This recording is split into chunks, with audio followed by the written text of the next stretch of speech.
jeunesse botia na mutuboy. Na Zaïre banda 1965. Tolingi nini? Ata olali nzala ozala kimia. Le Zaïre dans sa diversité. Elingi koloba. Outi na o Zaïre. Outi na Kivu. Outi na Chaba. Na Kassai oriental. Kassai occidental. Bandundu. Bazaïre. Équateur. Obotama na Kinshasa. Ozali nani ozali Zaïrois. Olongui na Kinshasa. Okei na Équateur. Ozali na mboka na yo. Olongui na Ozaïre. Okei na Bazaïre. Ozali na mboka na yo. Baoyo balingi lisusu kotia biso na makambo ya tribalisme. Bolobila bango bino jeunesse. Non. Et na okaki mokonzi na bino a répété makambo ngana lobaka non elingi koloba N-O-N. Nyenye. Tolingi nini nyenye. Tolingi Zaïre liboke moko. Voilà. C'était le maréchal Mobutu. C'est ce Kokungwendo Wazabanga. Voilà. Les Zaïrois se souviendront d'eux. Et le monde se souviendra aussi de cet homme. Salutations le plus fraternel à tous les amis de la MAT. Salutations le plus fraternel à tous les sympathisants de la MAT. Bienvenue encore une fois de plus dans la MAT officielle. Merci à tous les amis qui se sont abonnés ici dans la MAT officielle. Merci pour votre participation. Merci pour vos soutiens. Merci pour vos assistances. Que la paix qui surpasse toute intelligence garde vos cœurs ainsi que vos pensées. Merci encore de vous savoir assez nombreux au son de ma voix. Abonnez-vous. Nous vous prions de bien vouloir à vous abonner. Merci. Merci pour votre soutien. Merci pour votre participation. C'est grâce à vous que notre audience continue de s'étendre. Ne vous limitez pas là. Nous vous appelons humblement. Abonnez-vous une fois de plus encore. Laisse que la paix qui surpasse toute intelligence garde vos cœurs ainsi que vos pensées. Une fois de plus encore, bienvenue, chers amis, dans la MAT officielle. Bienvenue dans la MAT officielle. Bien-aimés, ensemble avec vous, nous allons, je crois, passer un très bon moment de télé. Nous allons partager via la situation en République démocratique du Congo, la situation politique en République démocratique du Congo. Je vous avais dit autrefois que nous allons continuer dans le même ordre d'idées, parlant de cet accord qui aujourd'hui crée une polémique. Aujourd'hui, les choses semblent un peu tourner en cacahuète, mais nous allons essayer d'entrer un peu en profondeur et nous entretenir autour, c'est-à-dire nous allons poser les problèmes. Analysons ensemble, nous ne serons pas absolus, nous serons relatifs. Et chacun de nous va tirer sa propre conclusion par rapport à la situation politique en République démocratique du Congo, par rapport à l'accord signé le 27 juin aux États-Unis d'Amérique. Voilà, mais avant tout, j'aimerais ici signaler, on nous signale, comment dirais-je, un médecin au nom de Moussamba Obadi, médecin-chef des zones. Le médecin-chef des zones de santé de Karissimbi, dans la ville de Goma, est décédé samedi 5, c'était hier, du 5 juillet, dans une structure médicale locale.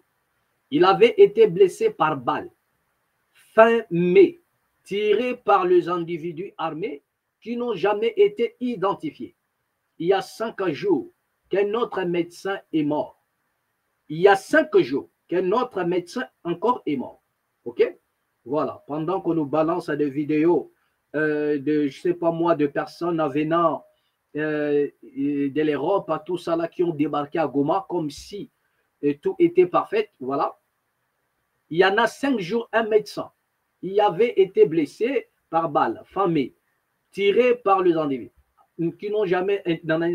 Il y a 5 jours qu'un autre médecin est mort, tué à son domicile. 5 jours. OK? Pendant que Goma est sous contrôle du M23 bar FC. Il y en a 5 jours. OK? Voilà. Donc, vous n'allez pas me dire ici qu'il s'agit là des affrontements entre les Ouazalendo et machin, tout ça. Non. Il y a de cela 5 jours. Voilà, un médecin est mort. Tué à son domicile par des personnes munies d'armes à feu, non identifiées. Alors qu'il irait gagner sa résidence à l'issue d'une journée de travail dans la soirée du 27 mai 2025, Dr Moussamba Obadi avait été intercepté par des bandits juste au niveau de l'hôpital CBCA Virunga. Ils lui ont tiré dessus. Les balles l'ont atteint aux hanches, dans le dos et à la jambe. Dans un état critique, Dr Moussamba Obadi a été vite transporté à l'hôpital. Il a passé un mois aux soins avant de tirer sa révérence. Donc, les docteurs s'en est allé, il ne plus. Voilà, donc nous partageons la douleur avec la famille de ces braves hommes qui avaient toujours à donner sa vie pour servir les autres. Vous savez, dans des moments de guerre, dans des moments où il y a des cliquetis des armes, des médecins ont joué un grand rôle. Comprenez, ils pouvaient aussi fuir comme tout le monde, mais au nom de leur vocation, ils ont accepté de rester et pour soigner les blessés. Regardez le sort qui lui a été réservé. Donc, c'est vraiment pénible. Vous comprenez, c'est vraiment pénible en République démocratique du Congo de voir que jusque-là, même ceux qui prétendent renverser le pouvoir ou bien diriger n'ont pas encore pris véritablement conscience. Vous comprenez? Voilà la raison pour laquelle nous n'allons pas nous apprendre trop aux Occidentaux tels que les Français, tout ça là, ce n'est pas de leur faute. Nous sommes en plein 21e siècle. Vous avez vu les discours du président Emmanuel Macron à Kinshasa. Il ne s'est pas caché. Il a regardé le président Tshisekedi en face et il lui a balancé toutes les quatre vérités. Et c'est après, depuis Mobutu, après seulement Mobutu, le Congo est incapable de réorganiser des choses, administrativement parlant, même dans l'armée, tout consort, nous avons du mal. Et nous n'allons pas prouver le contraire aujourd'hui. Aujourd'hui, c'est encore plus pire. Vous comprenez? Plus pire encore aujourd'hui. Vous comprenez? Voilà. Et ça fait tellement pitié. Voilà encore, qu'est-ce qu'on nous signale? La coalition FRDC, IPDF, bombarde les positions des ADF à Loa. Voilà, ça se passe aujourd'hui. Voilà, on nous signale encore la réaction de Patrick Mouyaya. Patrick Mouyaya qui réplique aux propos que nous allons essayer de vous balancer tout à l'heure. Je crois que plusieurs ont déjà suivi cela. Le président Paul Kagame, Patrick Mouyaya à Paul Kagame. Ces mensonges répétés commencent à toucher à leur fin. Voilà. Toujours des paroles, toujours des blablabla. Les chiens aboient, la caravane passe. Toujours dans le blablabla. Mais le Rwanda agit.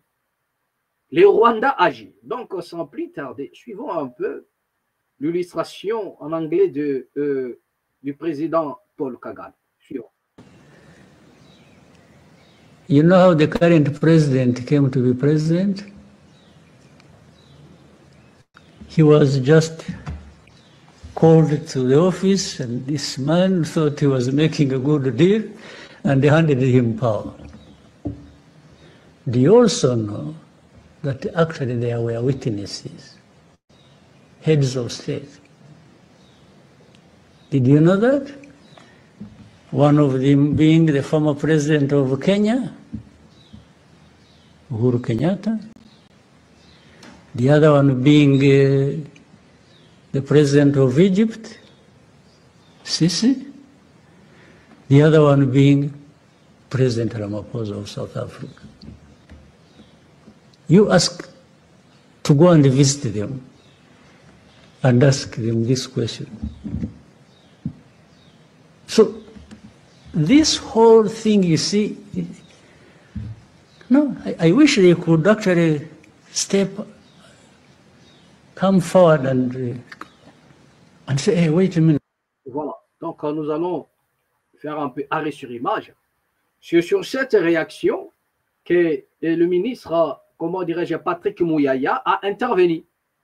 Il a intervenu, voilà, sur base des réactions de M. Paul Kagame. En fait, c'était en anglais. Il y a aussi, comment dirais-je, l'interprétation en français de cette vidéo. Voilà. Mais bref, pendant qu'il parlait, parmi les questions qui lui a été posées, M. Kagame répond. Et vous avez tous constaté qu'il expliquait par rapport au pouvoir de Kinshasa, le président Félix Tshisekedi. Il dit, savez-vous comment est-ce qu'il est devenu président? Savez-vous comment est-ce qu'il est devenu président? Il s'agit de qui? Le président Tshisekedi. On l'appelle au bureau et on lui dit aussitôt, tiens, toi, tu deviendras président de la République. C'est comme ça qu'il est devenu président. C'était une négociation dans le bureau. Au bureau, on l'appelle, on dit que non, toi, tu vas devenir président de la République. Et il commence à citer les témoins du nom du président, tout ce que vous avez entendu là. Mais bref, la partie qui nous intéressait, c'est le côté là, où le président Kagame dit, savez-vous comment est-ce qu'il est devenu président de la République? Donc, il s'agit là du président Tshisekedi. Il dit, on l'appelle au bureau pour dire que, tiens, toi, tu deviendras président. Voilà. Et ça, jusque-là, nous attendons la réaction farouche de la République démocratique du Congo. Et sur ces propos, vous allez comprendre que la paix entre la République démocratique du Congo ne peut en aucun cas s'obtenir dans le chemin des négociations. Non. La paix entre, nous disons des choses, mais c'est comme si les gens ont des oreilles de l'âne pour ne pas comprendre. Nous avons même certaines autorités qui ont des oreilles de l'âne et ils ne veulent pas comprendre. Vous comprenez? Nul n'est plus sourd que celui qui ne veut pas comprendre. Mais ce que nous disons, c'est une vérité la plus absolue. Nous avons dit ceci, que tout ce que vous faites là, ce sont des arrangements. Et tous ces arrangements que vous appelez accords ne pourra en aucun cas ramener la paix en République démocratique du Congo. Ou entre le Rwanda et la République démocratique du Congo, le chemin des accords ne pourront en aucun cas ramener la paix. Moi, je mets quiconque à défi. Je mets quiconque à défi sur ce point. Je réitère mes propos en disant, le chemin des accords entre le Rwanda et la République démocratique du Congo ne pourra en aucun cas ramener la paix chez nous. Ne pourra en aucun cas ramener la paix à l'Est. Jamais du tout. Jamais. Nous avons l'impression que les autorités congolaises n'ont plus le contrôle de l'État. Ils n'ont plus le contrôle. Nous avons l'impression. Comme si les autorités congolaises n'ont plus le contrôle. C'est-à-dire ils ont perdu les pédales. Ils n'ont plus le contrôle. Remarquez, après la signature, le 27 juin 2025, voilà, après quelques jours, le président Paul Kagame fait une apparition où, voilà, devant la presse, pour chambarder le pouvoir de Kinshasa. Donc, ça prouve en suffisance. Comment est-ce que les accords ont été signés? Les deux pays ont signé les accords, mais après, l'autre, il sort encore pour mal parler de l'autre. Ça prouve en suffisance que c'est plus fort que tout ce qui se passe, ce sont des arrangements. Même le monde des esprits n'approuve pas ce qu'ils ont fait. La raison pour laquelle ça peut capoter à tout moment. Vous comprenez? Et nous avons donné l'astuce ici. Nous avons dit, aussi longtemps que la justice ne peut rendre au nom du peuple congolais, aussi longtemps la justice ne tourne pas en faveur du Congo, aussi longtemps la justice et le jugement ne se lèvent pas en faveur du Congo, bien aimé, il n'y aura jamais la paix entre le Rwanda et le Congo. Il n'y aura jamais la paix. C'est-à-dire que tout le mécanisme qu'ils vont tenter de faire, ce n'est rien d'autre que des simples arrangements et qui vont toujours tourner en cacahuète. Voilà les résultats. Comment, après avoir signé les accords, quelques jours, le président sort. C'est-à-dire que c'est plus fort qu'eux. Donc eux-mêmes, ils n'ont pas le contrôle de ce qui se passe. Ils ne savent pas pourquoi c'est comme ça. Cela veut dire que la justice, ça doit être rendu. Le jugement et la justice doivent être rendus au nom du peuple congolais. Au cas contraire, hein, Bozela, Bo signer accord même Mobolini, rien ne pourra se faire. Je vous avais balancé ici un message, en vous donnant même un verset biblique pour des chrétiens, pour ceux qui aiment lire la Bible. Je vous avais donné ici, comment dirais-je, Luc au chapitre 11, le verset 51. Je vous avais dit ceci.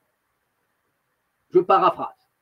Depuis le sang d'Abel jusqu'au sang des Zacharias, cela veut dire Zacharie, versé entre l'autel et et comment dirais-je, les temples, oui, il en sera demandé compte des sangs de tous les prophètes à cette génération. Mais je vous avais dit, quand vous essayez de calculer selon les chronologies de la Bible, depuis Adam jusqu'à l'arrivée de Yehoshua, je dis bibliquement parlant, c'est 4000 ans. Vous comprenez? Mais regardez comment est-ce que quelqu'un, il arrive 4000 ans après, il parle à cette génération-là, à ses contemporains, qu'il vous sera redemandé les sangs de tous les prophètes, versés depuis le commencement, depuis Abel. Vous comprenez? D'accord. Donc, ça prouve en suffisance que les sangs réclament toujours vengeance. Les sangs réclament toujours justice. Et tant que les sangs versés en République démocratique du Congo et n'a pas été jugé, tant que le sang répandu au Congo n'a pas obtenu ce dont il a besoin, cela veut dire la justice et le jugement, rien ne pourra se faire. Rien ne pourra. Tout ce que vous allez faire, même mystiquement, pour étouffer la voix du sang, vous n'y arriverez pas. Vous n'y arriverez pas. C'est-à-dire que même les esprits sont contre ce qui s'est passé. Et voilà les signes. M. Kagame répondit. Et nous attendons la réaction farouche parce qu'il continue de toucher les points qui fait mal. M. Kagame continue de toucher le point qui fait mal au pouvoir de Kinshasa. Mais nous attendons les réactions. Ce n'est pas dans le blablabla. Donc ça prouve en suffisance que le Congo a été dupé. Vous comprenez? Parce que nous avons posé les problèmes ici en vous disant comment déjà les États-Unis soutiennent les Rwandais. Ce n'est pas quelque chose de nouveau. Le Rwanda est soutenu par les États-Unis. Tout le monde le sait. Vous allez signer les accords avec les Rwandais, sachant que le Rwanda est déjà soutenu au départ par les Américains. D'accord, donc c'est faire une fausse route. C'est faire une fausse route. En fait, c'est que le Rwanda faisait en République démocratique du Congo, qui poussait les Congolais à crier haut et fort, violence, massacre, les accusations contre le Rwanda.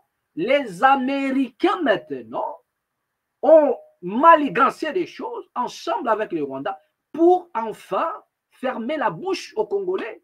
Cela veut dire le Rwanda va maintenant faire ce qu'il a toujours fait, mais sans pour autant que les Congolais crient au scandale. Pourquoi vous avez des accords? Et voilà. Et dans ces accords-là, c'est le Rwanda qui nous pose maintenant, qui nous pose les préalables. C'est le Rwanda qui nous pose maintenant le préalable. Et parmi les préalables, le Rwanda vous dit, il faut chasser les FDLR. Il faut chasser les FDLR. Mais le problème, c'est de savoir où sont-ils les cantonnés, les FDLR? Parce que c'est le préalable posé par le Rwanda. Il nous pose le préalable. Il faut chasser des FDLR. Mais nous posons la question, où sont-ils cantonnés? Les FDLR sont en RDC depuis combien de temps? Ils se sont mariés, ils se sont dissimulés dans la foule. Ils ont fondé des enfants, des familles. Ils ont fondé des familles et ils ont fait des enfants. Vous comprenez? Est-ce que les Congo même a la capacité d'identifier, de les identifier? Ça veut dire quoi? Vous allez maintenant accuser des gens à tort et à travers, même des anciens FDLR, mais qui ont abandonné cette envie d'aller attaquer le Rwanda, qui mènent leur vie paisible au Congo avec leur famille. Vous allez les impliquer, vous allez les tuer. C'est-à-dire lorsque le Rwanda ordonne à la République démocratique, parce qu'il ordonne, il pose le préalable en ordonnant aux Congolais de faire la chasse contre les FDLR. Mais posez-vous maintenant la question, est-ce que tous les anciens FDLR, tous les FDLR sont-ils armés? La première des choses, nous avons dit, s'ils sont armés, où sont-ils cantonnés? Où sont-ils cantonnés? Vous comprenez? Maintenant, si on vous dit, est-ce que les services de renseignement congolais peuvent identifier chaque FDLR? Est-ce que tous les FDLR ont toujours l'envie d'aller attaquer le Rwanda? Est-ce que les FDLR sont-ils aujourd'hui une menace contre le Rwanda? Ni les Congolais, ni les Rwandais. Et personne ne peut les identifier aujourd'hui pour dire que non, telle personne, c'est les FDLR. Voilà, ils font partie des FDLR, ils veulent attaquer le Rwanda. Qui peut les identifier? Et regardez là où on envoie, c'est-à-dire que les Rwandais envoient le Congo dans une mission suicide, une mission qui est quasi impossible à faire. Parce que nous n'avons même pas les services des renseignements pour en fait identifier, pour dire où sont-ils cantonnés. Ne sont-ils pas, et comment dirais-je, camouflés dans l'armée? Sont-ils pas dans l'armée nationale? C'est-à-dire qu'il y a Pessi Congo Moussala Moko. Donc nous ne pourrons jamais nous en sortir. Vous comprenez? Et c'est la partie là que les Rwandais attendaient pour asphyxier la République démocratique du Congo. C'est-à-dire les Rwandais est en train d'asphyxier petit à petit la République démocratique du Congo. Et là, nous commençons maintenant à comprendre que c'était peut-être une fausse route. Aller signer l'accord avec le Rwanda, c'était une mission suicide. Et aujourd'hui, nous sommes rendus compte que la RDC risque de s'asphyxier.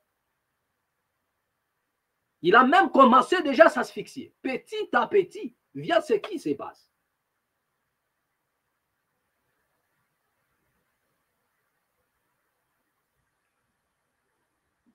Comment identifier les FDLR? Comment les identifier? Où sont-ils? Déjà, nous avons un problème au Congo. Les Congolais eux-mêmes ne sont pas identifiés. Hein? Les Congolais eux-mêmes ne sont pas identifiés. Ils n'ont pas de carte d'identité. Ils n'ont rien. C'est-à-dire les peuples eux-mêmes, le peuple n'est pas identifié. Donc, c'est les FDLR qu'on doit identifier. Parce que ça, c'est un travail des titans. Il faut commencer par les identifier. Non seulement les identifier, et savoir vraiment est-ce qu'ils sont en train de, ils sont dans une sorte de mission.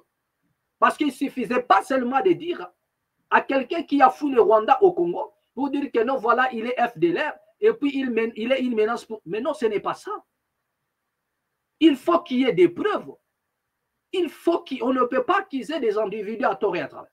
Comme il revient du Rwanda, c'est un Rwandais qui fait partie des FDLR. Ils ont fui le Rwanda. Donc forcément, il est une menace pour le Rwanda. Non, il y en a ceux qui sont dans une vie aujourd'hui civile et qui ont emboîté les pas, qui ont fait des enfants, qui ont des femmes. C'est-à-dire votre histoire-là de FDLR, il n'est plus dedans. Mais vous allez faire comment? Est-ce que le Rwanda lui-même a le nombre exact de ces FDLR? Il pose le préalable. Mais si les renseignements rwandais, si les renseignements du Rwanda a des preuves évidentes que les FDLR sont cantonnés dans tel endroit, ou bien ils sont une menace, mais donnez le preuve. Donnez le preuve à la République démocratique du Congo, donnez à la service des renseignements congolais, comme ça ils vont les traquer selon votre vouloir. Mais tout ça, il n'y en a pas. Mais regardez là où on envoie le Congo, dans une mission suicide. Bien-aimé, dans une mission suicide. Dans une mission suicide. Et c'est pas facile. C'est pas facile à bien-aimé. Regardez un peu, à titre d'illustration, c'est qu'a été l'intervention de Madame Wagner. Nous allons relever quelque chose. C'est une vidéo qui circule. Déjà, voilà, donc nous l'avons pris après quelques jours. Voilà, nous allons relayer. Parce que nous avons aussi une pensée à omettre par rapport à l'intervention de Mineta. Voilà, Wagner. Kaikwamba Wagner. Donc, rapidement, il est où la vidéo? Remarquons. Regardons. Est-ce que madame parle lingala ou on reste en français? Malheureusement, aujourd'hui, les questions se poseront en français. Je répondrai évidemment aux questions en lingala. Sur on reste en français, il n'y a pas de souci. Alors, je suis curieux, je reviens par rapport à la question des FDLR.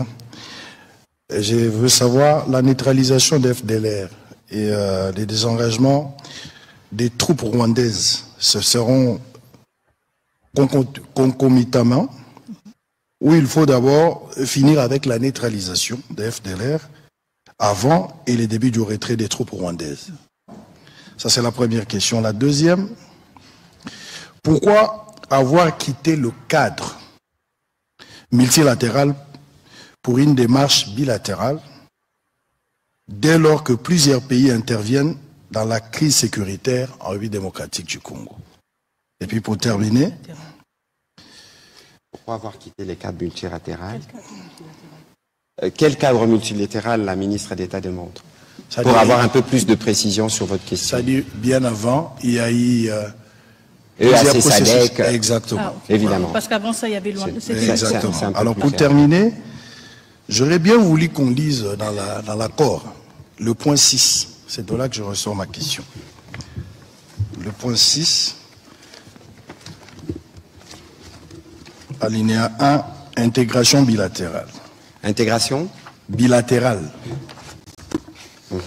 Dans le cadre, le parti lance et barre ou élargisse la coopération sur des priorités communes, telles que la gestion des parcs nationaux, le développement hydroélectrique, les dérisquages des chaînes d'approvisionnement en minerais, la gestion conjointe des ressources dans le lac Kivu et des chaînes de valeurs minières transparentes et formalisées de bout en bout de la...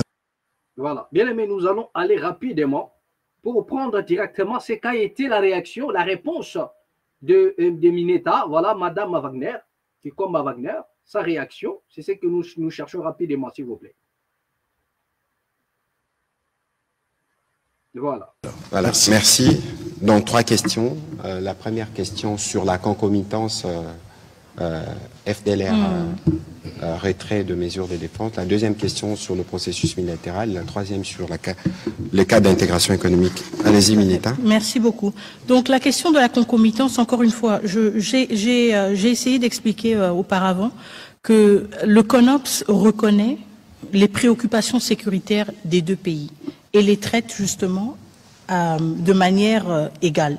C'est pour cela qu'il y a cette question cet aspect de concomitance. On ne peut pas parler, si vous voulez, d'une neutralisation des FDLR et ensuite un désengagement des forces. C'est comme pour dire qu'une question est plus importante que l'autre. C'est pour cela que cet aspect d'une concomitance est repris dans le CONOPS. Évidemment, la réalité est aussi... Concomitance, en français facile, concomitance, ça doit se faire c'est en même temps. En même temps, on a le CONOPS est divisé en 3 phases. Chaque phase a 30 jours. Dans ces phases de 30 jours, on regarde côté FDLR, qu'est-ce qu'on va faire?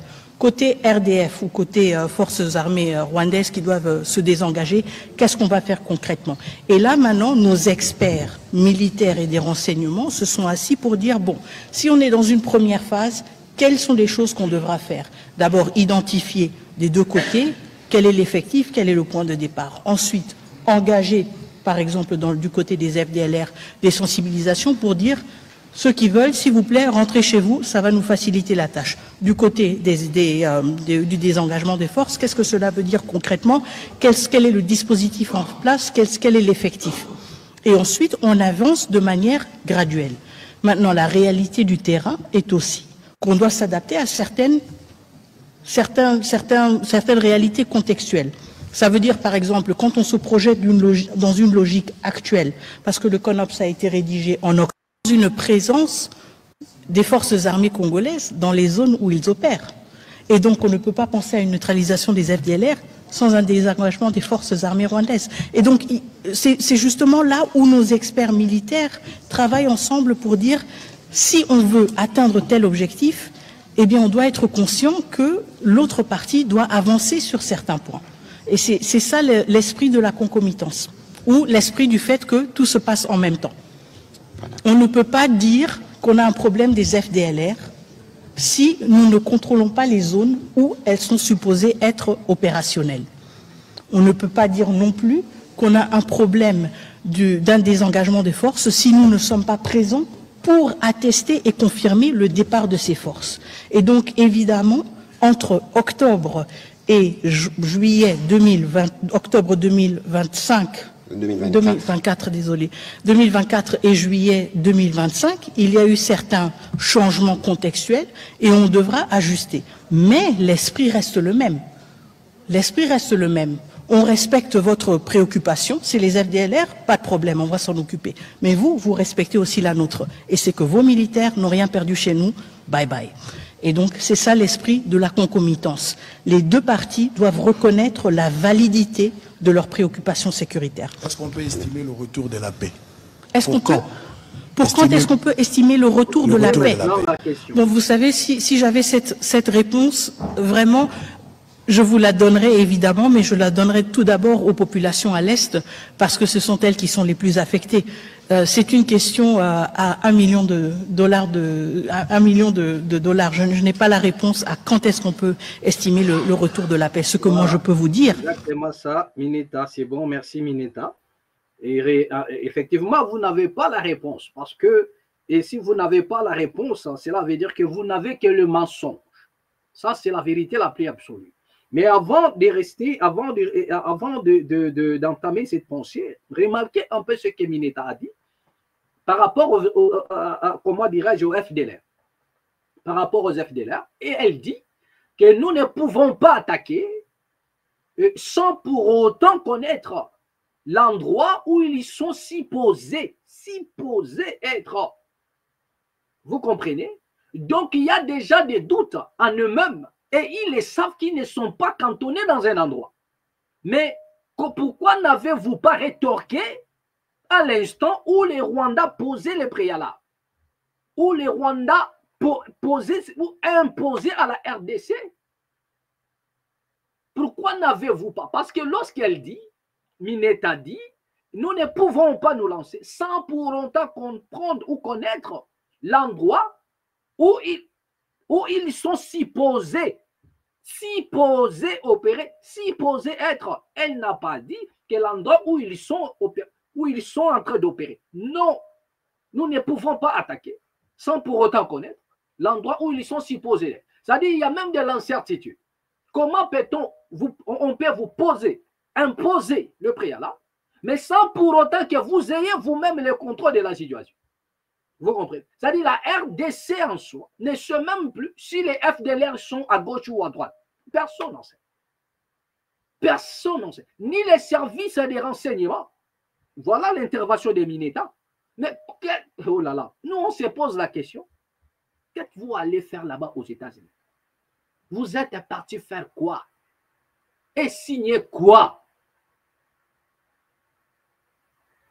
Et on lui pose en fait la question par rapport à quand le retour de la paix. Vous avez encore écouté la réaction des Mineta. Vous avez encore écouté la réaction. Que en tout cas, je ne sais pas. Il a été véridique. Que si je savais, je l'aurais déjà annoncé et dit. Mais ça veut dire que vous avez signé des accords dans l'incertitude. Comment, ça veut dire que c'est comme si le gouvernement congolais, les autorités congolaises, bon, mais comme les Kino ont l'habitude de dire, mais comment pouvez, mais ça c'est une honte. Ça c'est la pire honte que le monde n'a jamais connue. C'est la pire honte pour la République démocratique du Congo.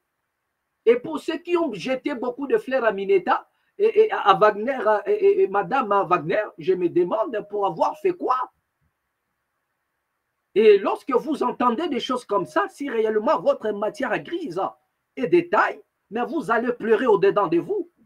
Vous allez regretter, pleurer même. Donc, vous êtes allé signer des accords de l'incertitude. Ça ne s'appelle pas les accords de paix, madame Wagner. Ça s'appelle l'accord de l'incertitude. Vous venez vous-même de l'avouer. En fait, madame Wagner nous a tout donné. Il nous a tout balancé. Que nous sommes partis signer les accords de paix. Mais à quand la paix? Je ne sais pas. Mais il y a un paradoxe, même dans la réflexion de Mineta. Soit elle ne sait pas ce qu'elle est en train de faire, soit ils sont en train de chercher ils sont en train de chercher un mécanisme pour tromper la population dans son ensemble. Parce que comment on peut dire haut et fort que nous avons signé l'accord de paix? Lorsqu'on signe l'accord de paix, aussitôt signé, aussitôt chacun garde ses limites. Je vous avais dit, le même jour où les accords étaient signés, il y avait des atrocités, des affrontements graves. Il y a eu des morts. Mais Mineta vient vous dire ici que si elle en savait au moins quelque chose, elle nous aurait dit.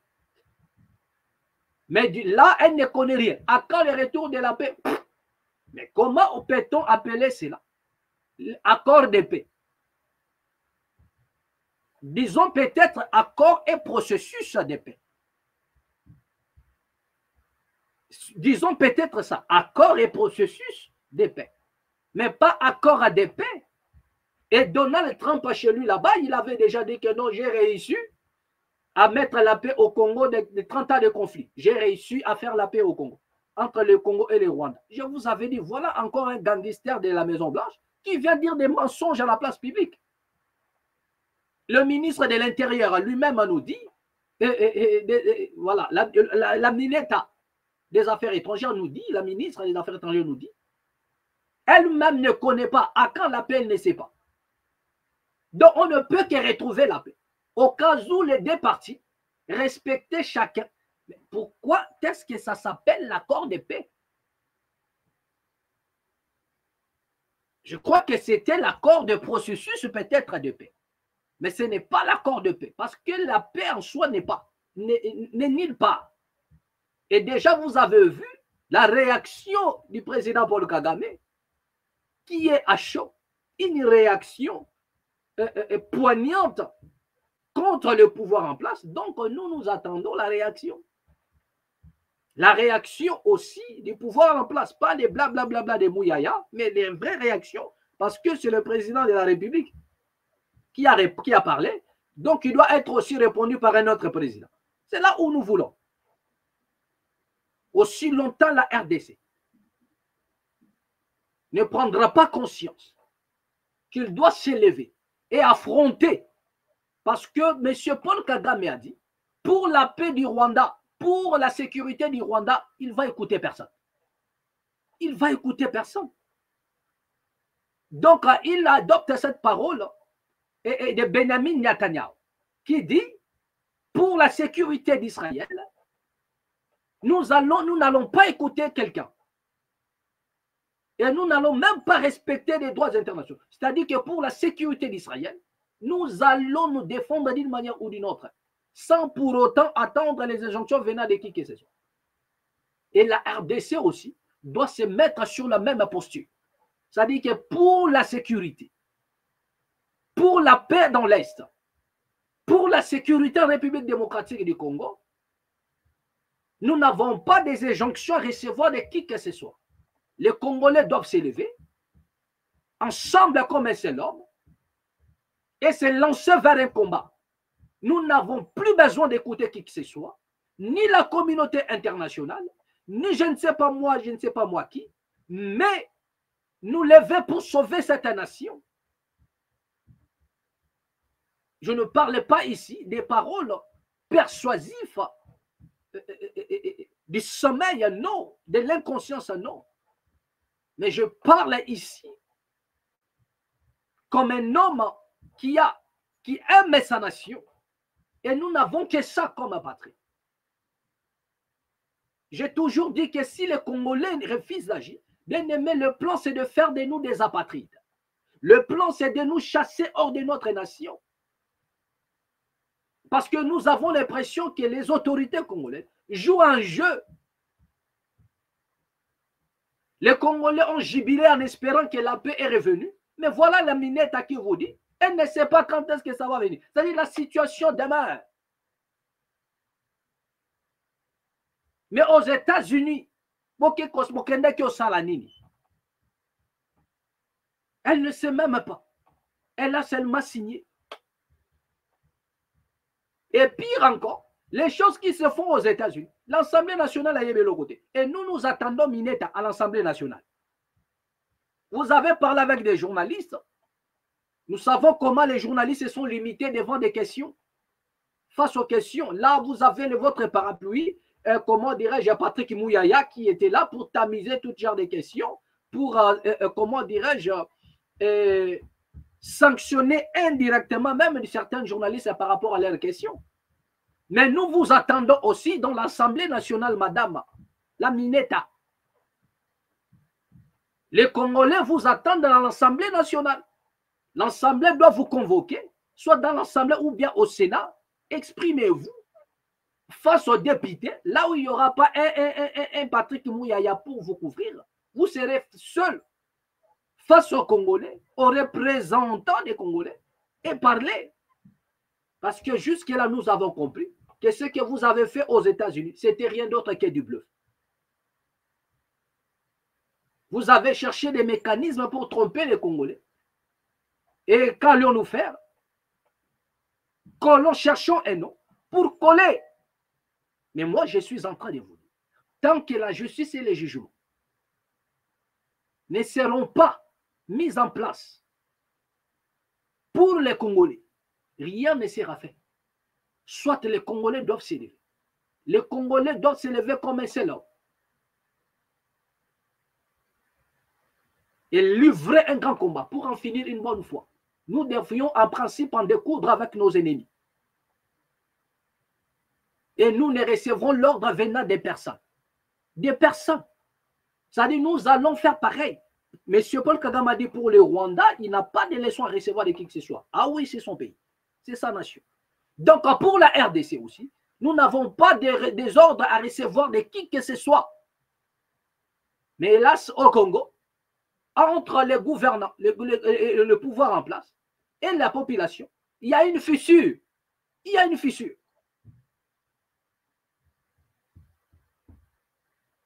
Des autorités teintées de mensonges qui n'ont pas la complicité avec la population. Teintées de mensonges, des grands manipulateurs.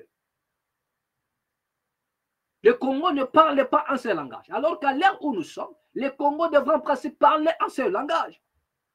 Pour sauver le Congo, pour sauver la nation, si réellement les autorités congolaises travaillent pour le Congo, ils doivent s'associer au peuple, associer ce combat à la population. Nous allons en finir une bonne fois. Nous allons lancer un message au monde. Et enfin, ils diront, voilà ce qui manquait aux Congolais. Voilà ce qui manquait aux Congolais. Lancer un message fort. La raison pour laquelle nous disons, la révolution ou rien. La révolution doit être populaire. La révolution ou rien. Pour la réappropriation, pour mettre fin à l'insécurité. Et pendant que nous parlons de l'Est, il n'y a pas que l'Est.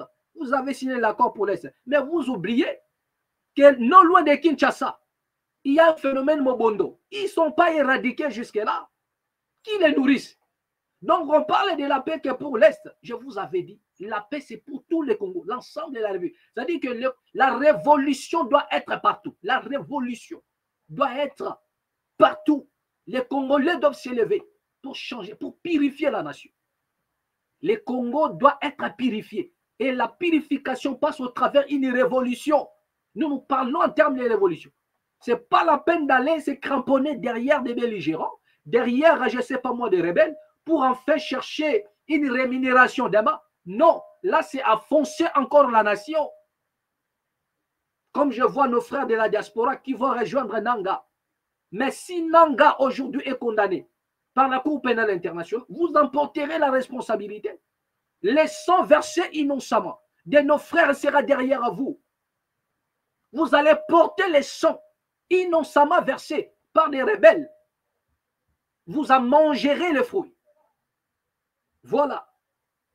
Ne pensez pas que non, à Salia, à Paul Kagame, comment dirais-je, à Corneille Nangaa, que tout ce qu'ils ont eu à faire, les atrocités commises par les M23 et les AFC, vous serez exempt. Non. Une fois M. Nangaa condamné, vous êtes condamné d'office avec nous. En fait, vous avez rejoint les camps du chaos parce que c'est Nangaa qui est à l'origine. Il fait partie de ces chaos. Et en joignant Nangaa, aller rejoindre Nangaa, c'est automatiquement faire partie des camps de personnes qui ont semé les chaos. Automatiquement, les atrocités et comment dirais-je, l'impureté dont Nangaa s'est revêtu, vous partagez directement cet habit. Voilà. Vous avez perdu votre impureté. Allez soutenir Kagame et comment M. Nangaa.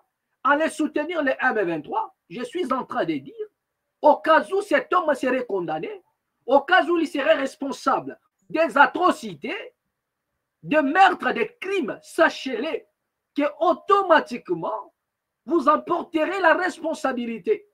Donc, il n'y a pas que Nangaa, il n'y a pas que les M23. Même vous qui avez, et comment dirais-je, et vous êtes donné la peine d'aller rejoindre ce mouvement, automatiquement, vous nagez dans la même piscine que lui. automatiquement, vous vous départagez la responsabilité.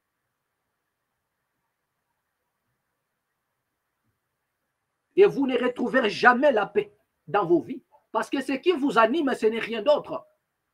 La soif d'aller bénéficier de quelques miettes ou bien des promesses que telle personne deviendra député. Toi, tu deviendras peut-être un directeur quelque part. C'est tout ce que vous avez suivi. Mais la trompette que nous sonnons ici, ce n'est pas pour soutenir un parti politique, mais pour dire à la population congolaise que la solution aujourd'hui, c'est la population, c'est les Congolais. Nous avons l'exemple ailleurs. On nous parle de la Révolution française, c'est la population. Remarquez ce qui s'est passé ailleurs. Même si nous n'avons pas la même configuration, mais la solution reste auprès du peuple. Seul le peuple peut changer les choses. Si les Congolais s'élèvent pour changer les choses vont changer. Si la révolution bien-aimée prend vie en République démocratique du Congo, vous n'entendrez jamais plus parler des Mobondo, vous n'entendrez plus parler des groupes armés, vous n'entendrez plus parler des violations des territoires. Parce que les gens ne pourront pas oser. Parce que le peuple a toujours prompt. Le peuple est prêt à s'élever pour défendre sa patrie. Les Congolais doivent extérioriser, incarner cela. Et non laisser les autres faire. Parce que nous avons un peuple qui aime le prise en charge. Un peuple qui veut qu'on fasse tout pour lui.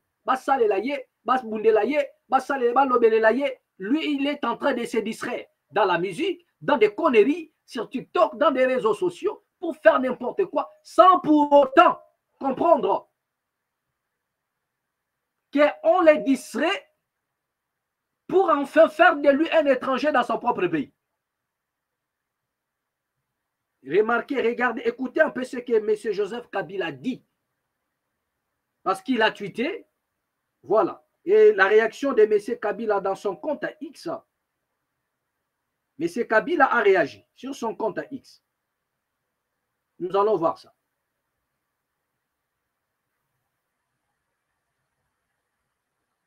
JKK a réagi sur son compte à X. Qu'est-ce qu'il nous a dit, le président Joseph Kabila? Voilà, c'est là 6 heures. Remarquez ce que le président, l'ancien président, nous dit. Sur son compte à X, il a tweeté, comme voilà, avant c'était Twitter. Et nous avons continué toujours à garder le même. Voilà. Il a tweeté sur son compte à X, voilà, excusez-moi, il dit ceci. Peuple congolais, ouvrez les yeux. Ça, c'est M. Joseph Kabila Kabange. Peuple congolais, ouvrez les yeux. Kinshasa vous a tourné le dos. Ce sont les propos de Joseph Kabila Kabange. Kinshasa vous a tourné le dos. Ils ne veulent ni paix, ni sécurité pour vous. Sous mon pouvoir, dit-il, sous mon pouvoir, vous aviez encore une terre et un espoir. Et c'est vrai, vous avez vous-même la réponse. Aujourd'hui, si vous ne vous levez pas, voilà ce que j'ai toujours dit. Si vous ne vous levez pas aujourd'hui, si vous ne vous levez pas, vous finirez comme les Kurdes chassés de vos propres terres. Voilà le plan. Le moment d'agir, c'est maintenant. On peut tout reprocher à l'ancien président Joseph Kabila.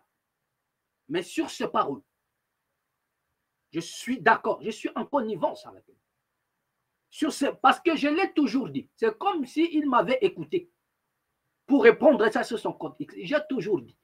Si les Congolais ne se lèvent pas, parce que le plan, c'est de faire des Congolais les étrangers dans leur propre nation. Si les Congolais ne se lèvent pas, ils deviendront étrangers. Continuez à vous distraire. Continuez à prendre plaisir à ce que vous faites. Ne pensez pas la nation. Ne pensez pas les Congos. Distraez-vous comme vous voulez. Mais à un moment donné, vous allez prendre conscience. Mais ce serait trop tard. Ce serait trop tard.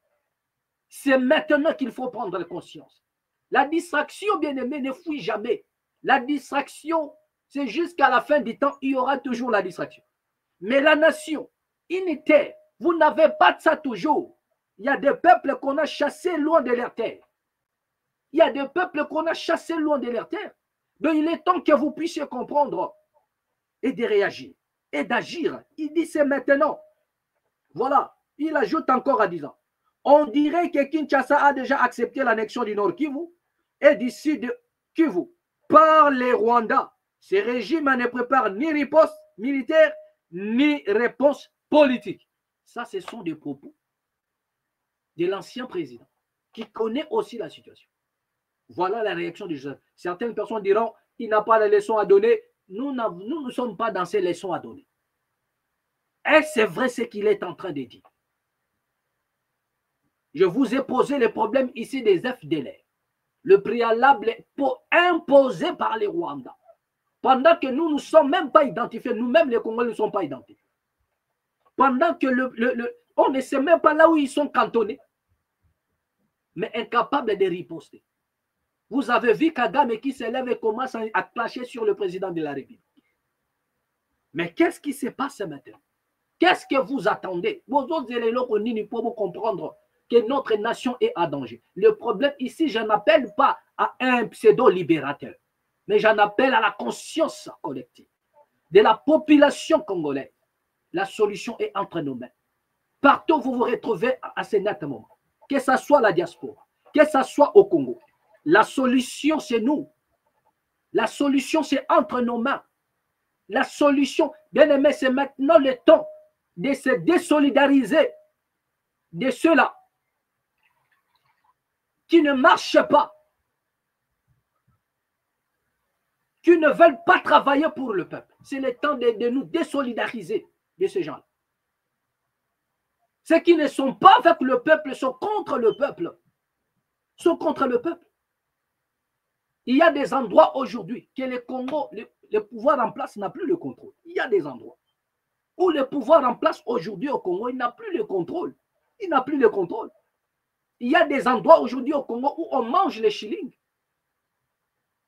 Kabila dit que non, il dit Kinshasa a abandonné jusqu'à abandonné, laisse jusqu'à l'avancée des rebelles.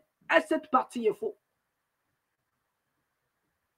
Bunagana, lors de la prise de Bunagana, avant que les Goma puissent tomber, les Nord qui vous puissent tomber, tout ce que vous connaissez.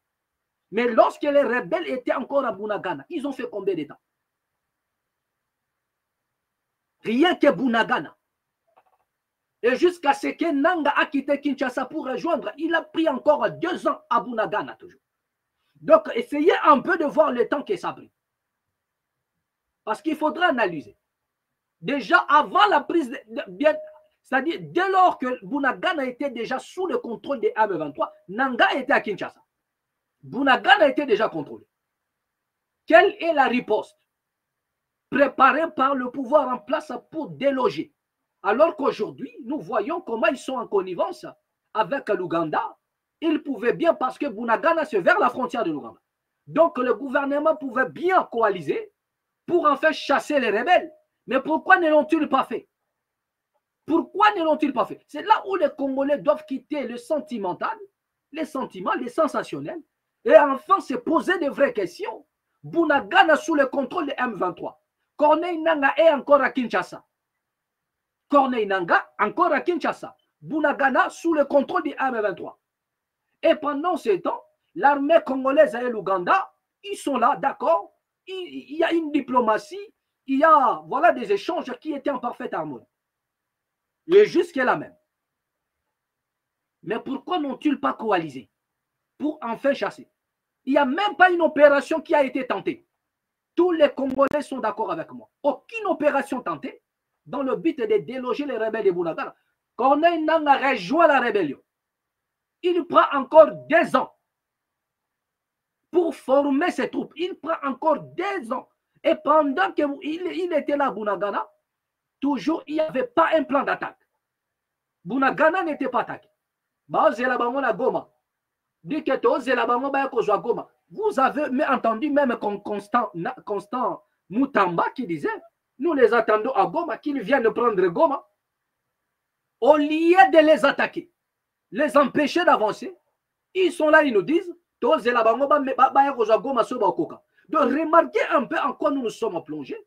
C'est comme si nous étions pris en otage par nos propres dirigeants. Par nos propres dirigeants. Moi, je ne me souviens pas.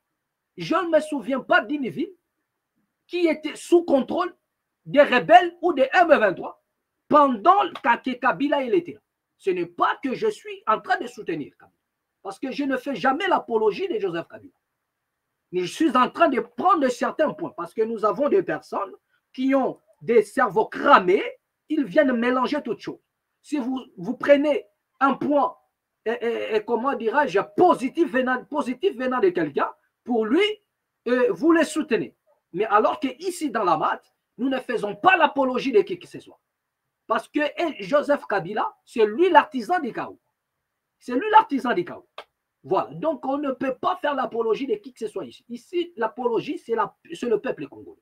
La prise de conscience du peuple. Mais j'ai dit ceci. Nous n'avons pas remarqué. Pendant les 18 ans, moi, je ne connais pas une portion des Congo entre les mains des rebelles. Je ne connais pas ça. Non, que Kabila, c'était lui le M23. Oui, il peut être le M23. Mais tout ça, c'était une manière de conserver plus longtemps possible le pouvoir. C'est ça d'ailleurs les techniques des autorités, des politiciens africains, et congolais aussi en particulier. Donc accuser Joseph Kabila d'être le M23, pour moi, cela ne veut rien dire. Cela veut tout simplement dire que c'était le mécanisme qu'il avait mis en place pour rester longtemps au pouvoir. Mais il n'y avait pas un territoire occupé quelque part, ou bien, voilà. Si c'était lui l'artisan de la balkanisation, moi je crois que les Américains n'allaient pas chambarder cet homme du pouvoir. On doit réfléchir. Parce que la balkanisation n'est pas voulue que par le Rwanda. Ça, c'est un plan que les impérialistes ont mis sur la table. Nicolas Sarkozy, à son époque, il avait parlé de ça. Il nous avait demandé de céder la partie Est. Nicolas Sarkozy avait mentionné cela, que le Congo doit céder cette partie. Donc, le plan de la balkanisation, ce n'est pas un plan ou le projet du Rwanda, mais c'est un plan parce que nous ne sommes pas le seul pays, nous ne sommes pas l'unique pays à être menacé. Il y a tant de pays qui ont été menacés et qui ont été balkanisés. Et pour le cas du Congo, nous disons c'est là où maintenant ils ne vont pas réussir. Le Congo, la portion que nous avons reçue, déjà ils ont balkanisé l'Afrique depuis longtemps, mais la portion qu'ils nous ont donnée, et nous disons maintenant non. Vous n'allez pas les balkaniser. Donc comprenez que le plan de la balkanisation, si c'était avec Joseph Kabila, ça c'est une vérité absolue, si le plan de la balkanisation était avec Joseph Kabila, les Américains, les Occidentaux ne feraient pas la pression à Kabila. Kabila n'allait pas avoir une pression de quitter le pouvoir. Ils n'allaient pas parce qu'ils veulent des acteurs comme ça, qui vont balkaniser. Entrecouper même les Congo en morceaux, ils veulent des gens comme ça. Pour eux, la grandeur des Congo, je vous avais dit, pour les ennemis du Congo, ce n'est pas l'Est seulement. Le Congo doit être découpé. C'est pourquoi vous avez vu cet homme comment dirais-je, Olivier Kamitatou a parlé du fédéralisme. Pendant que le pays était encore à chaud, il vient parler du fédéralisme. Donc voilà la pensée que les ennemis du Congo, au contre le Congo, dont le Congo doit être fracturé en morceaux. Parce qu'une province au Congo, c'est tout un pays. Le Congo central seulement est plus grand que le Rwanda. Donc, voir le Congo à cet état, ce sont des pays. Et ils sont en train de voir des pays, chaque pays. Ils ne voient pas des provinces. Pour eux, ce sont des pays. Et c'est ça leur but et leur mission. Donc, si Kabila était l'artisan, l'acteur qui devrait en principe réaliser ça, il ne serait pas mis hors du pouvoir. Il ne serait pas mis hors jeu. Au contraire, il serait chouchouté par les Occidentaux. Mais regardez la pression que Kabila avait subie. Et les Américains, et les Français, les Belges, tout ça, derrière lui, lui demanda d'ailleurs de quitter le pouvoir. Il a modifié le code minier, nanani. C'est-à-dire qu'on lui a demandé de quitter. Donc, pour lui, ce n'était pas les démarches à suivre. Donc, ça ne peut que nous prouver que ce n'était pas lui l'artisan de la balkanisation. M23, ça peut être Kabila. Mais c'est dans la stratégie peut-être de garder le pouvoir longtemps. Et tous les présidents le font. Aujourd'hui, nous avons des gens qui nous volent de l'argent. Après, ils font semblant comme si après, nous ne retrouvons rien. Chacun vient, il crée sa stratégie pour garder le pouvoir longtemps. Il y en a d'autres qui créent même leurs propres opposants. En réalité, ce ne sont pas des opposants. C'est la technique de tous les politiciens. Mais seulement nous disons, vous en mangerez le fruit.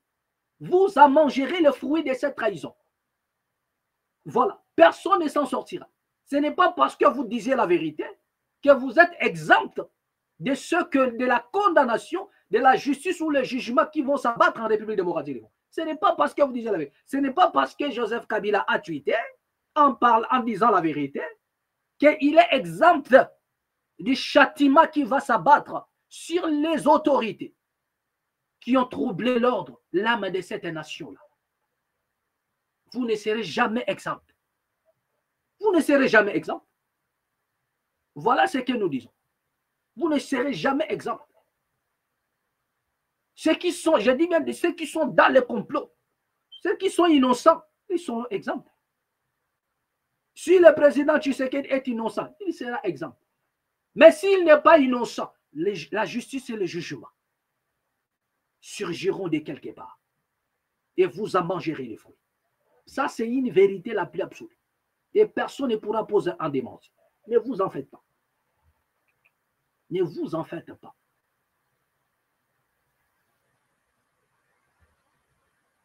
Bien-aimés, vous en mangerez les fruits. Voilà. Parce que nous nous sommes rendus compte qu'il y a un plan et nous allons développer cela prochainement.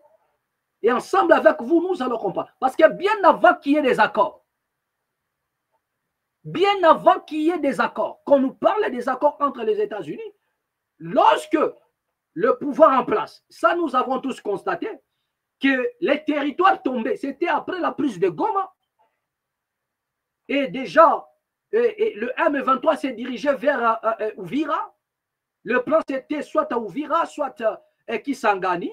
Automatiquement, les autorités congolaises se sont senties à danger. Et qu'est-ce qu'il faut faire? C'est aller solliciter les États-Unis d'Amérique. Et vous avez vu dans les journaux, même la presse internationale en a mentionné, que le pouvoir du Congo, le pouvoir en place, a décidé de brader les ressources pour enfin bénéficier de la protection au pouvoir. Ils sont allés voir les Américains et ils ont posé les problèmes. Et comme le monde entier en parlait déjà, comme les journalistes du monde entier déjà faisaient de bruit à cause de cela, l'Amérique a pris le sujet, il a amorti le dossier en disant que non, dans un premier temps, l'Amérique a refusé. Il dit non, nous allons réfléchir, nous n'allons pas nous associer à eux, mais nous allons réfléchir à comment faire pour en faire amener la paix. C'est comme ça qu'ils ont pris le sujet. Pourquoi? Parce que le sujet, la demande avait déjà créé un tollé.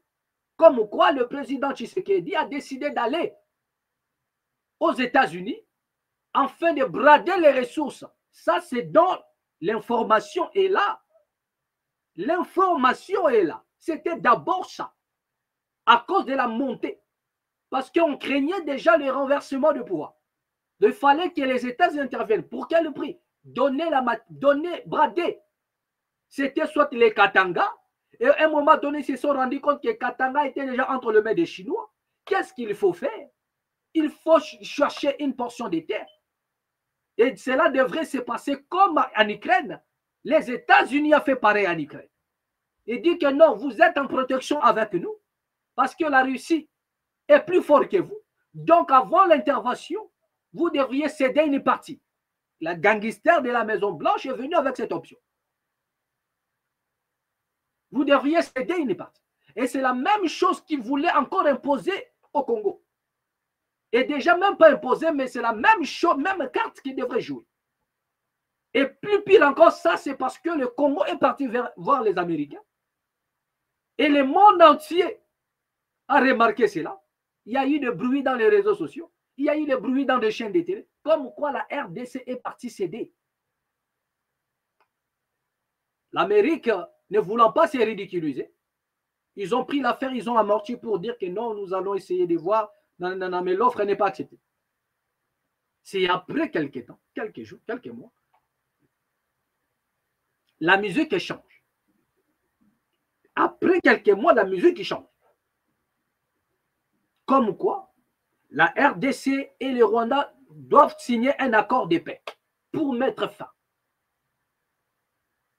Mais on a tous oublié que le début, ce n'était pas encore le Rwanda, mais c'était les montées de M23 Barafc après la chute de Goma. La RDC a saisi les États-Unis pour enfin brader les ressources et bénéficier d'une protection. C'est ce qui se disait, ce n'est pas moi qui l'ai dit. C'est ce qui était dans les réseaux, c'est ce qui était dans les chaînes de télé, même internationales. Mais à quel moment sommes-nous arrivés dans les accords entre le Rwanda et la RDC? Prochainement, nous allons revenir sur ça. Essayez un peu de mettre un éclaircissement là-dessus. Merci. Vous étiez nombreux à nous suivre. Merci à vous. Plein succès à tous les amis qui nous suivent de partout dans le monde. Mettez des j'aime, mettez des cœurs. Abonnez-vous surtout massivement. Abonnez-vous massivement. Dès lors que la cause elle est juste, la victoire elle est certaine. Aux autorités congolaises de bonne foi, qui ont reçu la vocation de travailler pour cette nation, n'ayez pas peur. N'ayez pas peur pour la sécurité et la souveraineté du Congo. N'écoutez personne. N'encaissez ni les injonctions, ni les impositions venant de qui que ce soit. À vous qui avez la vocation de cette nation. Mais aux traîtres, peu importe où vous êtes, la justice et le jugement surgiront. Les sangs versés innocemment vous localisera. Partout où vous allez vous cacher. Partout où vous vous cachez. Je dis bien partout où vous vous cachez. Et les cachettes ne sont pas seulement des abris physiques. Les cachettes ne sont pas seulement des abris physiques. Je dis bien partout où vous êtes cachés. Le sang versé innocemment sera plus fort que vos cachettes.